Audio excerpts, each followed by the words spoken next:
the preeminent voice at our network when it comes to basketball, and that is Bill Reiter. Bill, you're so kind. You're CBS Sports HQ's basketball insider. How could you not be the preeminent basketball voice? How did I annoy you? Is it just my general charm, or what's going on? Well, a source told me that you had a little night out on the town with Stu Kovacs. Yeah.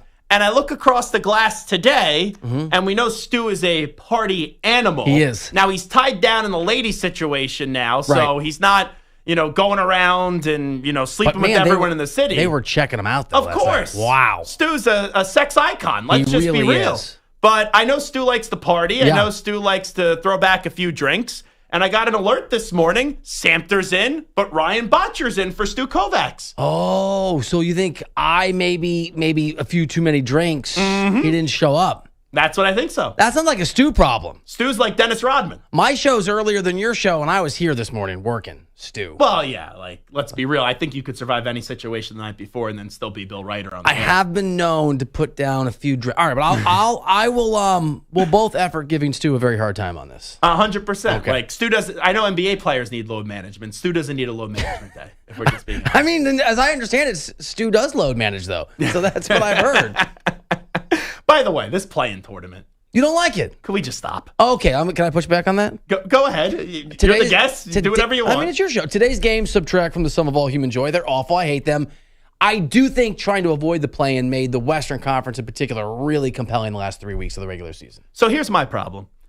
The NBA regular season, is too long. Okay. We're starting with that. Okay, got it. I'm not going to win that fight. They're not going to reduce the games, They're not. In my opinion. Maybe quarter length, but not the games. I understand how money works. But the players also think the regular season is too long with how infrequently we see these players get through the entirety of the season. So after 82 games of this product being too long, we need a format to reward teams that weren't in the top 8. Do you think baseball season is too long? Yes. Yeah, I agree. So here's the thing. I can't change, like you can't change, the fact that all of the money is about broadcasting rights. That's what it's about. And TV networks are not giving back that money, and they're not they want those games. I like the plan. I do. Whatever the reasons, I think it makes it compelling. Those guys care. They don't want to be in that crapshoot Russian roulette NBA reality. By the way, every single team, 1 through 8 in the Western Conference, is good enough to win an NBA championship. I could walk you through, even Memphis, why they could do that, but not if you probably make the play-in. Maybe the Warriors, because they got the Rockets. I think the Rockets are not very good, or as good as their 2 seed suggests. So I think that when you have a conference like the West, where there's a lot of good teams, and there's a real reason not to fall into the play-in because you actually can do something, I like it. Your Warriors comment. So I do think the Warriors are going to beat the Rockets. I do too. How many games are you thinking? 5 or 6, maybe. I mean, look, like Houston's really good defensively, and Amen Thompson's an absolute stud, and they've been much better offensively the last 6 or 7 weeks. But the Warriors are experienced, and that matters. And the Warriors have been one of the best teams in the league since Jimmy Butler came on board. So, yeah, 6. I'll go 6. I'll be polite to Houston. Is there anything that Steph Curry could do? Because in the national landscape, right, for the last 15 years, it's been LeBron is chasing Michael Jordan, right? Yep. Is there anything Steph could do where then Steph moves past LeBron? I love this guy. My guy LeBron, by the way. Oh, That's my dude. LeBron, if you're listening, yes, I also think Bill Reiter is a liar. Thank you, LeBron. I mean, it's interesting. By the way, I like LeBron. Full disclosure, wouldn't be talking to you if it wasn't for him. I think he's complicated. It is interesting to be called a liar by someone that many find to be a pathological liar. But anyway, that aside, no, it's a great point. I've been talking about this with NBA people for a while, and nobody knows what to do with this. If the Warriors are NBA champions this year, and they can be, and their betting odds are pretty good, and their path is very clear, and Steph Curry has 5 rings to LeBron's 4, and Steph Curry did everything by staying at the same organization and creating a culture from what was the worst sports franchise maybe in America when he arrived. And LeBron, not a criticism, but he shopped teams, he shopped rings. That's fine. Like, go get yours. I'm not mad. I've moved to LA and New York and back for my career. I get it. I think, how are you the best player of all time if you are arguably not the most successful player of your era? Here's how I would say it. I think LeBron is the most successful player of his era. Not if he has fewer rings than Steph. Are you an individual accolades guy? Because I like championships. So, fair. I just think LeBron is the better all-around player. Now, with that being said, if you ask me, would I rather have the career of LeBron or Steph Curry? I said this last year. I'd rather be Steph because I'm the greatest shooter of all time. And also, I'm a lot more likable. Like last 2 to 3 years, I've never had a bad word to say about LeBron. Like the decision, I didn't like how LeBron did go about it, but I thought he had every right to go to Miami. I loved him coming back to Cleveland and winning that championship. Had no problem going to the Lakers. He won a championship, but most people didn't think he would. Steph has always been likable. LeBron the last 2 to 3 years, to me, has been a little bit insufferable. I covered LeBron his first year in Miami, and he is so much like that guy that he grew out of being and sort of, because we all have our bad moments. We all, and everything that LeBron James does, good or bad, happens in the spotlight. So when he was not at his best self, and that was true, how he handled pressure, people, media, basketball in 2010-11, it's weird to see him regress to that. Can I go back to your better, the semantics of better player, better career? I don't know if I can separate those in a team sport. I mean, Aaron Rodgers is a better player and had a better career or whatever than Eli. Eli has 2 Super Bowls, and Rodgers has won them for an NFC championship game. So if you were starting an organization, though, from scratch, they were the same age. I'm starting Steph. I'm taking Steph. Okay. Well, but you would take Rodgers over Eli. I don't know. Do I get to know what I know now that he's I'm not saying he's narcissistic, but that he's very self-involved and toxic? That's a tough call, man. I would put up for that, though, with not really knowing that the first 13 years of his career. You get one ring. Yeah. That's all you're going to get. Let me ask you a question. We say one ring. You get one, Do you know how many fan bases would love just one ring? I'm a Bears fan. Yeah. I'm pretty in the loop on the misery of the... Yeah, no, I get it. Bill Reiter here with us. Lakers, Timberwolves. I think the Lakers are going to win the series.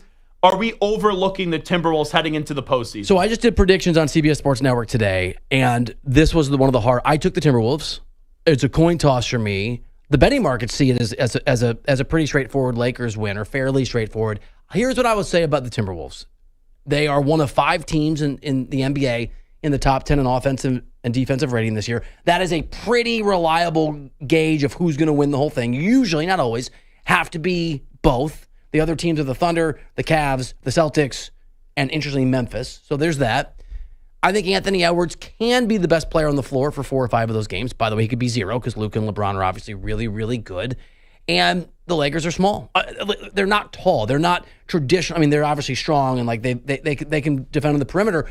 So it's a weird matchup. They don't really have a center. I think it's a coin flip series for me. So here's what's fascinating to me in the discourse. The Lakers right now are viewed in such a positive way because of this marriage that has happened just so unexpectedly between LeBron and Luka. The Timberwolves are only 1 game worse. Yeah.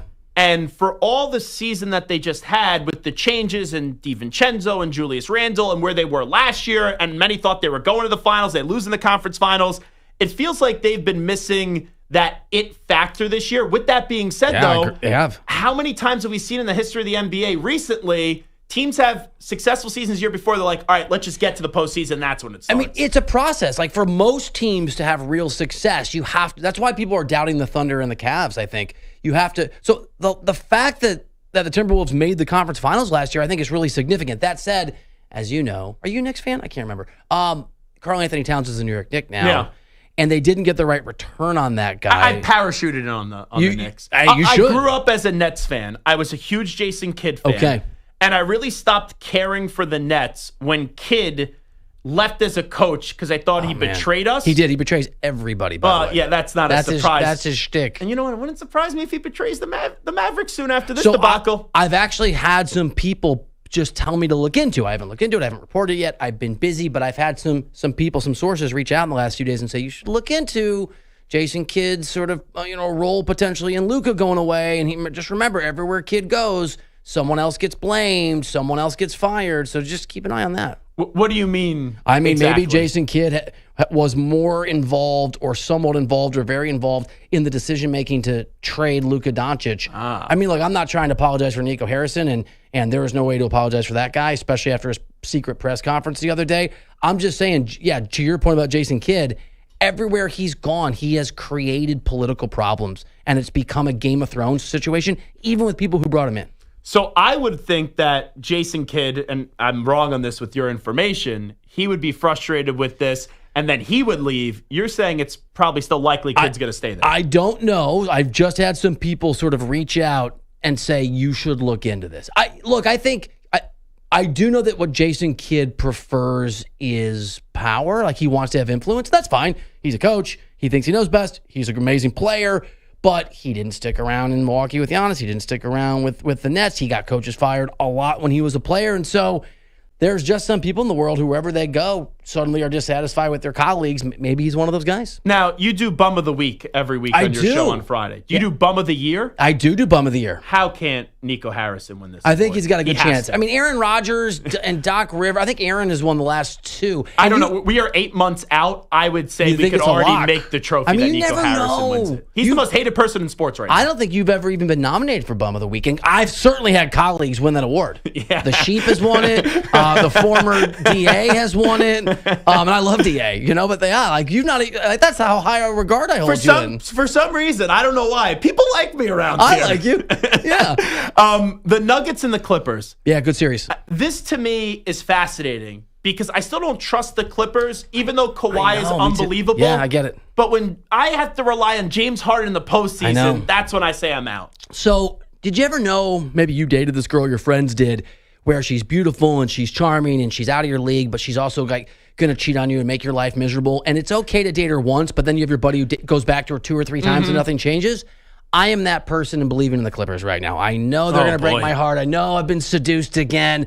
I know it's all going to come crashing down. I picked them. So they have the 3rd best defense in the NBA. I mean, you're right. Relying on James Harden in the playoffs and relying on Kawhi Leonard to be healthy. But the Denver Nuggets are not very good. They're a bad basketball. They have the best player on earth. I did vote for him for MVP. I voted for Jokic over SGA. I know, by the way. Jamal Murray is even more unreliable than he was 2 years ago when he had a very good finals and they obviously won the whole thing. Michael Porter Jr. has regressed. And I like Christian Brown, but when Christian Brown is one of your best players and you're talking about Russell Westbrook doing it again, and they obviously fired their coach and their GM because that was a toxic relationship. I like the Clippers in the series. Well, I don't think it's crazy like the Clippers in this series, but when I hear people say they could be a dark horse to get to the NBA Finals or the Conference Finals, that's where I push back because I'm relying on James Harden to do enough in the postseason and also Kawhi to stay healthy for the entirety of the postseason. By the way, they can't. So here, the thing is, Kawhi came back on January 4th, and he hasn't played every game. He's sort of on and off, right? Like he load manages. But he's good to go now. Over that stretch, they are top 6 in offense and defense. They were already a top defense. And so if James Harden is because they run a lot of ISO, right? They don't run a lot of sets, but Tyler's a great coach. If Kawhi's healthy, I think the Harden problem becomes less problematic because you don't need him as much. It's just here and there. But I'm with you. I think I'll take the Clippers in most series they play in until Kawhi gets hurt. And I think Kawhi is eventually going to get hurt, and that's going to be a conversation. Could you imagine if Nikola Jokic, with all the problems on that team, oh my God, puts this team on his back while he's basically coaching the team as well, and they get to the conference finals of the NBA Finals?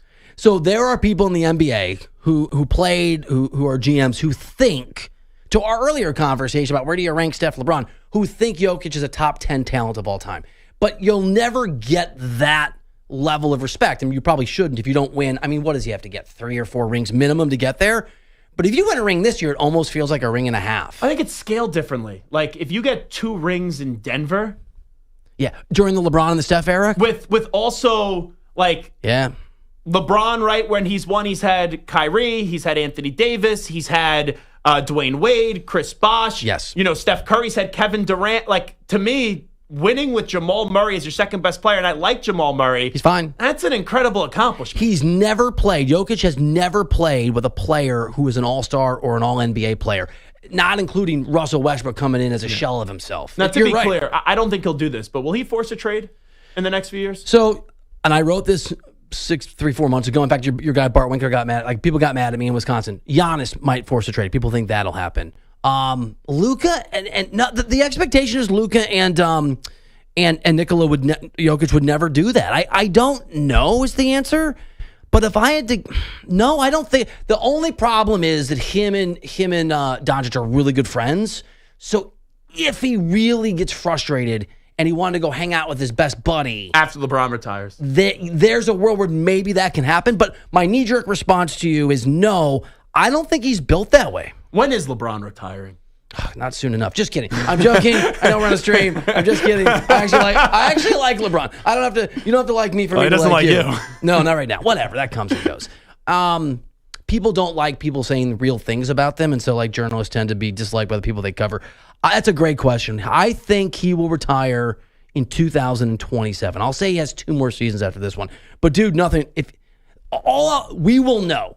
He is not doing a Tim Duncan, I'm retired. He is doing a 2-year goodbye. Oh, this is a tour, yeah. So it could be Mariano, David Ortiz. Right. Times 2.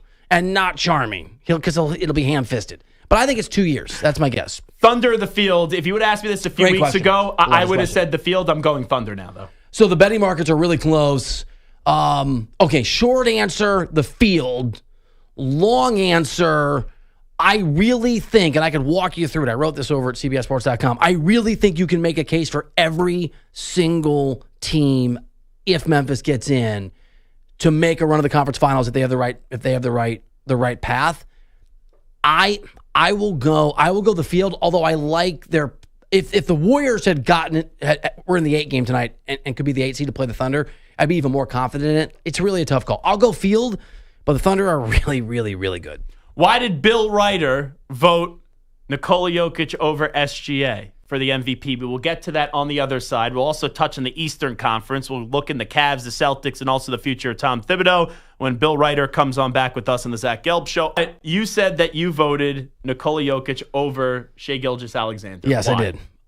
Because I'm tortured. So I love having a vote. It's a privilege, right? You have to take it seriously. Most years I enjoy it. This year I found it torturous because I don't think there was a correct answer. There was just a lesser wrong answer. I can give you the long version, but the short version is as great. Okay, I think SGA is amazing. He's incredible. It's not a slight on him. If you say Michael Jordan is the second best player of all time, you're not saying Michael Jordan sucks. All that stuff, right? Okay. Yeah. I just think that if you swapped Jokic and you swapped SGA, that Jokic would go onto this Thunder team that is incredibly deep, has the best point differential in history, is remarkable defensively. He's never played Jokic for a good defensive team, and they would win 66, 67, 70, 71 games and an NBA championship. I think if you put Shai over on this Nuggets team, and even if you found a equivalent for Jamal Murray because they play the same position, I don't think they're the 4 seed in the Western Conference. I just think, and again, it's in the margins here, I think the value of Nikola Jokic, he literally just had the best season of his career, Zach, and he's a multi-time MVP. And so it was really, really tough.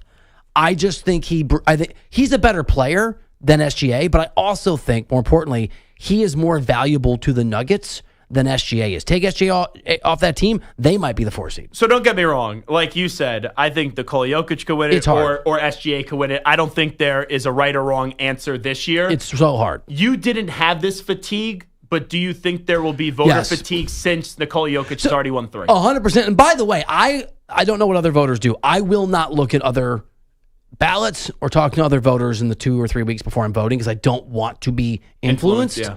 And a few years ago, when Embiid won, I went Jokic 1, Giannis 2, Embiid 3. And so I sort of, when I come up for air sometimes, I sort of see after I vote, what's going on. I had checked in with some buddies maybe 5 or 6 weeks ago, voters, and they were leaning Jokic, and several of them ended up voting for SGA.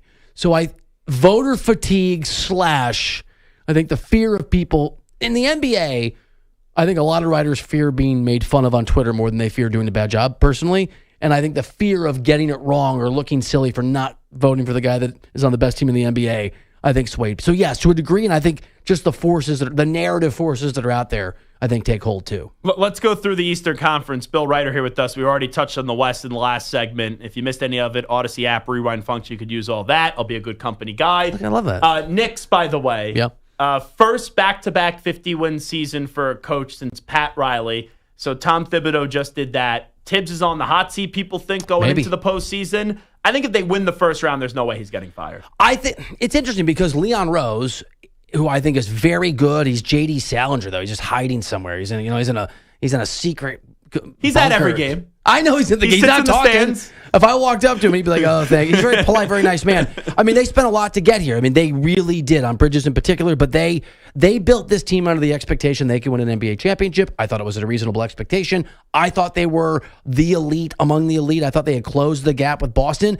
It was Cleveland who did that somehow, right, by hiring Kenny Atkinson. So if you go and you get swept by the Celtics, it's up to Leon Rose. I don't know. Leon Rose is hard to read. I think I could see Tibbs being on a hot seat, and I don't personally think that they're going to lose to the Pistons, but They can. I think that's a closer series than Knicks fans want to admit. So a lot of people have floated out the Knicks as a destination for Kevin Durant this summer. Yes. I think the Rockets are going to be where he ultimately lands up with the Ime Udoka situation. I've been floating this out there, and I don't know if it has any legs. All right, hit me. But with how close Leon Rose is as he used to represent Devin Booker, and this has been talked about before, and Bridges knows the Suns, obviously, can you see Bridges being involved in a trade to the Suns, except Devin Booker's the one going back to the Knicks? So that is what should happen, I think, or some version of that if enough comes in return, because Matt Ishbia and the Suns need to tear it down. I don't have any credible reporting on this, but there is credible reporting that suggests the Suns are going to keep Booker, extend him, pay him $75 million a year on the back end of that deal. So I doubt it. I doubt it. I do think the Durant thing is real. I'm with you. I think that the Rockets are the leader in the clubhouse. I think keep an eye on Orlando. Keep an eye on the Spurs. There's a lot of talk that the Spurs are a team that Durant might want to go to. But KD is one of these rare talents where I think his arrival makes you a championship contender if he goes to the right place. And you think the Knicks could be that? 100. The Knicks are that. I think the Spurs are that. I mean, the Spurs, if he's back with Wembanyama, Durant, Stephon Castle, and who am I forgetting? De'Aaron Fox. I mean, that's it. The Rockets don't have offense. They can't create their own offense. That's their problem. Orlando had a lot of injuries. They're awful offensively. Yeah, any of those teams you put them on, I think they become an elite basketball team. Now, I was going to ask you this before the news today, and this is a report by TMZ. I don't want to be insensitive by asking this question. We know that Greg Popovich back in early November suffered a stroke. Right. There's a report out there today from TMZ that they have video of him having a medical emergency at a restaurant. Awful. And he was taken away in an ambulance. So first off, our thoughts to Greg Popovich. With that being said, I don't want to be insensitive here. I was going to ask you this, though. I didn't think Pop was coming back either way to be the full-time coach, and I've been thinking that Becky Hammon's going to replace him with the Spurs. It's really interesting. So R.C. Buford is the guy that runs basketball operation. I mean, Pop runs everything. So the question will become, does Pop have the say after he is no longer the head coach? Or does it transfer down to Buford, who is actually in charge of basketball ops, but Pop's in charge of everything in that system? She could get the job. I mean, look, there are people that think Bill Self will get the job because he and R.C. Buford are best friends. It's also, unlike it was 2 years ago, it is the best job in the NBA now because you are one of the best runs organizations. If Wembanyama comes back from this blood clot situation, you have Wembanyama, you have a ton of picks, you have a ton of assets that you can move. You've got Stephon Castle, who's amazing. You've got De'Aaron Fox, who's really, really good.